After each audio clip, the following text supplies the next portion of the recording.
जो काही मुख्य आरोपी आहे तो अजून सुद्धा फरार आहे, तर त्याला लवकरात लवकर पोलिसांनी ताब्यात घ्यावं आणि जेवढी सक्त आणि जेवढी जास्तीत जास्त म्हणजे फाशीची शिक्षा द्यावी. याची समाजात विकृती कशी असू शकते आणि एक माणूस एका माणसाला अशा निर्गुणपणे कशा पद्धतीने अगदी 3 तास त्याच्यावर इतक्या लोकांनी अत्याचार केले, जवळजवळ 150-200च्या वरती त्यांच्या अंगावरती त्या ठिकाणी वार केलेले होते. मी एकच सांगेल की जे आमच्या भावाला त्यांनी जे हाल करून मारले, तर त्यांनाही असं भर चौकात सगळ्यांना फाशीची शिक्षा द्यावी, माझं एवढंच म्हणणं आहे.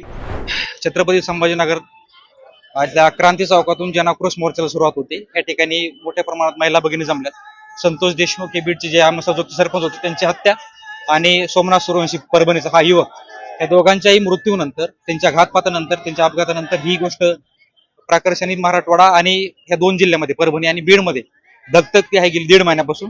त्याच्यावरती लोकांच्या तीव्र प्रतिक्रिया आहेत. आता याच्यावरती ह्या घटनेवरती आज या ठिकाणी छत्रपती संभाजीनगरच्या क्रांती चौकातील महिला जमल्यात, त्यांची काय प्रतिक्रिया, त्यांना याच्याबद्दल काय वाटतं ते आपण जाणून घेऊया. ताई, 1-1.5 महिना होता आलाय, काही आरोपी अटक आहेत, 1 जण आणखी फरार आहे आणि यांच्यामधले ही खंडणीच्या गुन्ह्यामध्ये काही लोक आहेत ते आणखी सिरियसली 302 मध्ये घेण्याची मागणी आहे. नक्कीच 302 ची मागणी तर आहेच योग्य आणि जो काही मुख्य आरोपी आहे तो अजून सुद्धा फरार आहे, तर त्याला लवकरात लवकर पोलिसांनी ताब्यात घ्यावं आणि जेवढी सक्त आणि जेवढी जास्तीत जास्त म्हणजे फाशीची शिक्षा द्यावी. असे नराधम या आजकाल म्हणजे अगदी संभाजीराजांचा ज्या पद्धतीने निर्गुणपणे हत्या केली, त्याच पद्धतीने संतोष देशमुख यांच्यावर अत्याचार करून तब्बल 3 तास त्यांच्यावर अत्याचार केला आणि त्यांच्या हाल करून त्यांचा या ठिकाणी जीव गेलेला आहे. असे विकृत आणि मानसिक दृष्ट्या अगदी म्हणजे त्यांना कोणता शब्द वापरावा ही सुद्धा काळजी वाटते की या लोकांना काय म्हणावं. इतकी समाजात विकृती कशी असू शकते आणि एक माणूस एका माणसाला अशा निर्गुणपणे कशा पद्धतीने अगदी 3 तास त्याच्यावर इतक्या लोकांनी अत्याचार केले, जवळजवळ 150-200च्या वरती त्यांच्या अंगावरती त्या ठिकाणी वार केलेले होते. अशा पद्धतीने इतकी वाईट पद्धतीने त्यांची हत्या केली. या आरोपींना खरं सोडायला नको. सगळ्या आरोपींना ही शिक्षा ही फाशीचीच व्हायला पाहिजे आणि लवकरात लवकर या आरोपींना कशा पद्धतीने शिक्षा व्हावी या दृष्टीने सरकारने, गृहमंत्र्यांनी, शासनाने आणि अगदी न्यायालयाने सुद्धा याच्यात लवकरात लवकर आपला काही जो निर्णय असेल तो द्यावा. आणि घटना घडल्याच्या नंतर सुद्धा इतकी क्रूर घटना आहे, परंतु त्याला जातीय स्वरूप दिलं जात आहे. जातीय स्वरूप या ठिकाणी द्यायला नकोय, कारण की संतोष देशमुख हे जरी मराठा जरी असले तरी ते इतर समाजाच्या एका माणसाला मदत करण्यासाठी गेले होते. त्यामुळे या ठिकाणी बिलकुल सुद्धा जातीय रंग न देता जातीच्या बाहेर निघून एक मनुष्य ही जात लक्षात घेऊन या ठिकाणी द्यायला हवा. राजकीय सुद्धा याच्यामध्ये बरेच आरोप होतात, राजकीय लोकांचे संबंध आहेत किंवा राजकीय याला स्वरूप दिलं जात आहे.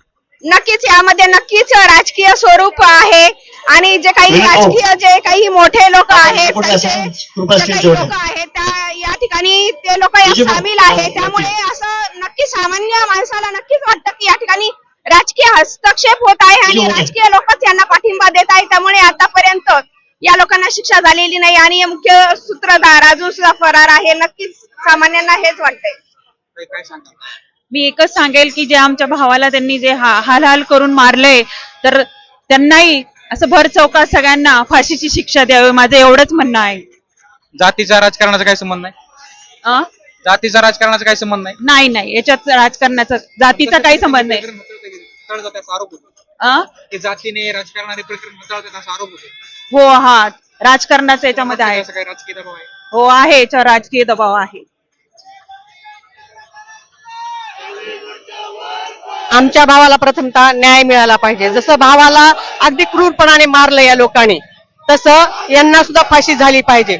आम्ही संतोष भाऊच्या घरी जाऊन आलो. तो इतका कार्यकर्ता धडाडीचा होता. 3 वर्षामध्ये पूर्ण मस्साजोगाचं गाव जे आहे त्या गावाचा कायापालट केलेला आहे त्यांनी. त्याचं घर फक्त 5 खणाचं माळवद आहे. त्यांना राहायला जागा नाही, पण आमच्या संतोष भाऊनी गावात जे घरकुल योजना मंजूर झाली होती शासनाची, त्यांनी असं सांगितले, माझा जोपर्यंत शेवटचा लाभार्थी त्याचं घर तयार होणार नाही तोपर्यंत मी घर बांधणार नाही, असं त्यांनी केलं होतं. पूर्ण गावामध्ये वृक्षारोपण केलेलं आहे, पूर्ण गाव बोलकं केलेलं आहे. जेव्हा मी वैभवीची व्यथा समजून घेतली घरी गेल्यानंतर, वैभवी लेकरू अभ्यास करत बसलो होतं, त्या लेकराचा अभ्यासात मन लागत नव्हतं. छोटा मुलगा त्यांचा इकडे तिकडे फिरत होता, आई घाय मोकलून रडत होत्या, पत्नीचे तर अश्रू असे अनावर झाले होते.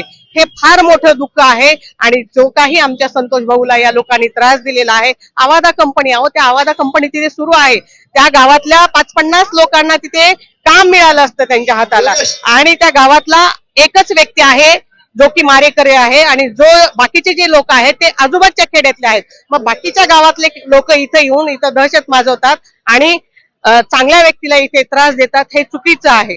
आमच्या संतोष भाऊला तसं सोमनाथ सूर्यवंशीला सुद्धा न्याय मिळाला पाहिजे, हीच आमची मागणी आहे समाज बांधव म्हणून आम्ही. आणि त्यासाठी आम्ही रस्त्यावर, प्रत्येक गावामध्ये सगळे लोक रस्त्यावर उतरत आहेत आणि आमच्या भावाला न्यायच मिळाला पाहिजे. व्यथा फार त्रासदायक आहे ही व्यथा, पाहिलं ना बघवत नाही सर आपल्याला. कारण आज त्यांच्या घरात घटना घडली आहे, आज आपल्या घरात घडू शकते आहे. आपण समाज बांधव म्हणून आपण काहीतरी आपण कर्तव्य केलं पाहिजे आणि त्यांना न्याय मिळवून दिला पाहिजे, हीच आमची मागणी आहे. संतोष देशमुख सामान्य कुटुंबातला होता, त्याचं अक्षरशः माळादाचं घर आहे आणि त्या कंपनीमुळे अनेक लोकांना रोजगार मिळाला असता, ही त्याची तळमळ होती. या ठिकाणी सगळ्याला विनंती आहे की रस्त्याच्या त्याच्यामध्ये अलीकडे बाजूला उभा राहा. न्याय मिळाला पाहिजे, तो आमच्या आणि भावासारखा आपल्या होता, इथं 2-3 असं मत टू-व्हीलर आहेत, महिलांनी आपण व्यक्त बाजूला केलं. काढून शकता. छत्रपती संभाजी मराठी.